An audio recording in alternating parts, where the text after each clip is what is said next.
Hey everybody, in today's polymer clay tutorial, I'm going to show you how to make a gradient color blend. When I first started using clay, I could not figure out how people did this, and I also did not know how to search for it. But you'll hear this technique referred to as a Skinner blend sometimes, based on Judith Skinner, who created the triangle technique I'm going to show you. I'm using neon yellow, neon orange, and neon peach for my blend. You really only need two colors, but the more you add, the cooler your blend will look. To be honest, I didn't think these colors would come out well at all, but I was pleasantly surprised at the end. I'm going to arrange my clay into 3 rough triangles, and then arrange them so the colors overlap. When you fold them over, the colors will blend into each other and create that gradient effect. I'm going to use my acrylic roller just to get this started a little bit, but then I'm going to transfer it over to my pasta machine. You can absolutely use an acrylic roller for the whole thing, but a pasta machine will be quicker.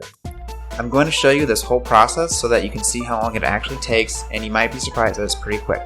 Keep in mind, however, that this video is playing at double speed. I'm going to set my pasta machine to the thickest setting, and I'm just going to start running my clay through it. Unfortunately, my yellow clay is cracking because I did not do a good enough job conditioning it. If I had conditioned it for about 30 more seconds, it would be totally fine. But I can still condition it and fix this after I run it through the pasta machine a few times.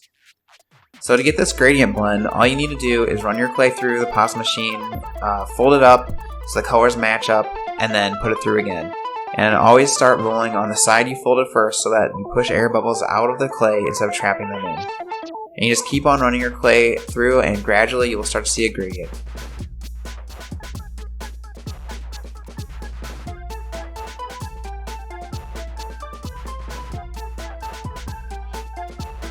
Right about now is when I realized that my gradient might actually look pretty cool, although like I said, I was expecting the worst.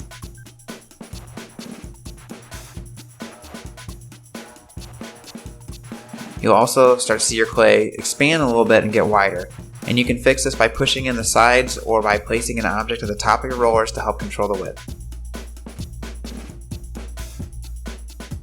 Finally, don't be like me. If you have a pasta machine, clamp it down. I've been struggling this whole video, turning the wheel and trying to hold down the machine. I just don't have a great place to clamp my machine down.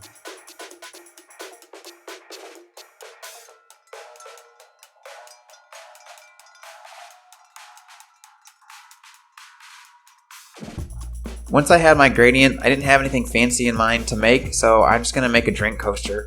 I have a pattern laying around, but if you don't, you can make your own, or you can draw something on your clay, or use some ink transfer, or tons of fun and creative things.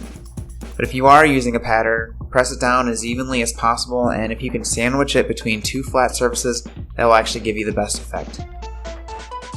To make my circle, I'm just using a cup, and I'm cutting around the edges and using the cup as a guide.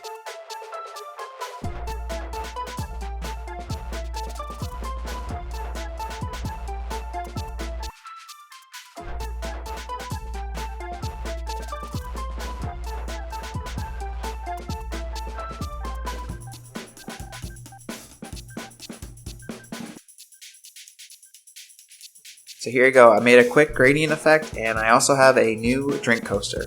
So thank you very much for watching, and stay tuned for more Papa's Clay tutorials.